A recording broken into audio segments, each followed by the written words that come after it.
तत्वहीन व कामहीन सर्व क्रिया निष्फलता पर्यंत.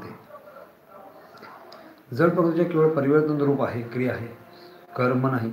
आणि चेतन अक्रिया आहे, त्यात क्रिया नाही आणि कर्मही नाही. परंतु जेव्हा चेतन क्रियाशील प्रकृतीशी आपला संबंध जोडून त्याच्या क्रियेला आपल्यामध्ये आरोपित करतो, अर्थात मी करता आहे असा अहंकृत भाव करून घेतो, ते सतत, तेव्हा प्रकृतीच्या क्रिया चेतन करीत कर्म बनते, जी शुभ फळ देणारी होते. क्रिया कधीच बंधनकारक नसते, तर ते अहंकार भावपूर्वक केलेले कर्माचे बंधन असते. म्हणून गीतेत म्हटले आहे की ज्यात अहंकृत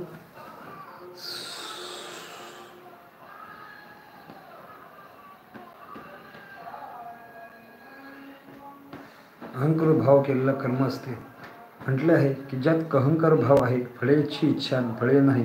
जोपर्यंत संपूर्ण प्राण्यांना मारले तरी तो मारत नाही किंवा बंधनात पडत नाही. 18 कारण त्याच्याकडून नुसती क्रिया होते, जसे गंगेतून पुष्कळचे पालन पोषण होते. ब्राह्मण, गायी आदी सर्व प्राण्यांचे पितात, पण त्यामुळे गंगेला काही पुण्य होत नाही आणि तिच्या प्रवाहाचा पुष्कळचे जीव वाहून मरून जातात, त्यावेळेला पापही लागत नाही, कारण तिच्यात सर्वांचे पालन पोषण करते असा अहंकार भाव नसतो. म्हणून तिच्याकडून क्रियेचं फक्त होते, कर्म नव्हे. सूर्यातही असा अहंकार भाव नसल्यामुळे त्याच्या प्रकाशा वेद पठण इत्यादी चांगली कामे झाली तरी त्याला पुण्य, अगर कोणी पाण्याचे हत्या केली तरी पाप लागत नाही.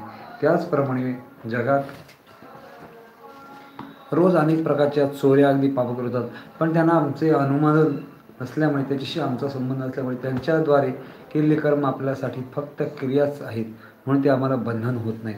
तसे आमचे शरीर, इंद्रिय, मनादीद्वारा ज्या क्रिया होतात त्यांच्यावर जर आमची अहंकृत तत्व भाव आणि फलसाक्ती नसेल तर त्या क्रिया कर्म बनत नाहीत, फलदायक जन्ममृत्यूदायक बनत नाहीत. पण त्यांच्या क्रियामध्ये जर आपल्याला अहंकार वृत्तीभाव व फलशक्ती होईल तर मात्र त्याच्या क्रिया कर्मवरून बंधनकारक होते.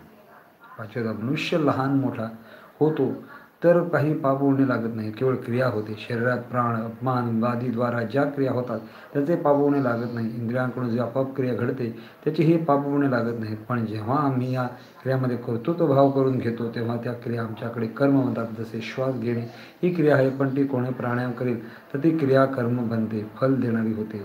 34. वास्तविक सर्व क्रिया प्रकृतीद्वारे आणि प्रकृतीतच होतात. 13-29. सर्व क्रिया प्रकृतीच्या गुणाकडून होतात. 30-37. सर्व क्रिया इंद्रियाकडून होतात. 5-9.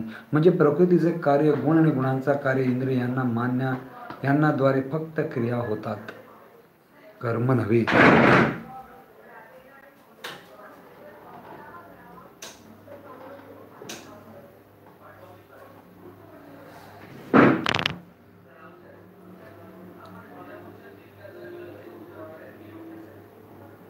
कर्म नाही. 18व्या अध्याय 14व्या श्लोकात कर्माचे सिद्धांत अनुष्ठान करता आणि 5 हेतू सांगितले. त्याच्यात जो करता आहे तो अहंकार मोहित करण्याचा आहे, त्याच्याकरितामुळे कर्मसंग्रह होतो, बंधनकारक कर्म होतात. परंतु मनुष्य जेथे आपल्याला करता मानत नाही, आपल्या अकर्तापणाचा अनुभव करता येतो, क्रिया मात्र होते, कर्म नव्हे. कर्त्याच्या भावानुसार क्रिया सात्विक, राजस आणि तामस असल्याने तामस कर्म बनते. 18-23-25. पण जेव्हा मनुष्य गुणातीत होतो तेव्हा त्याच्याकडून क्रिया कर्म होत नाही. आमच्या पाहण्यात ऐकण्यात जर निर्वृत्तता असेल तर ते पाहणे आणि ऐकणे ह्या क्रिया होतील, त्या बंधन नसतात. पण आम्ही जर रागपूर्वक पाहू, ऐकू, ते पाहणे ऐकणे ह्या क्रिया आमच्याकरिता कर्म बनतील, हीच गोष्ट अन्य इंद्रियांविषयी समजेल. कर्मयोगी साधक केवळ लोकसंग्रह कर्म करतो, स्वतः करता काही करत नाही, म्हणून त्याच्याकडून केवळ क्रिया घडतात, त्या बंधनमुक्त करणाऱ्या असतात. 30-20. ज्ञानयोगी साधक स्वतःला अकर्ता बनून समजतो, अनुभवतो आणि त्याच्याकडून ही केवळ क्रिया होते. 13-20.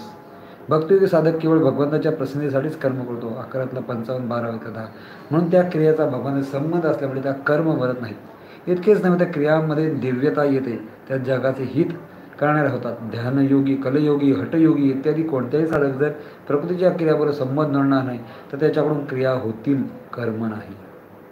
कर्मयोग्यता निष्काम भावामुळे, ज्ञानयोगाच्या अकर्तेपणे, भक्तियोगात भगवंताच्या प्रसन्नतेच्या भावामुळे योगाकडून फक्त क्रिया होतात, कर्म होत नाही.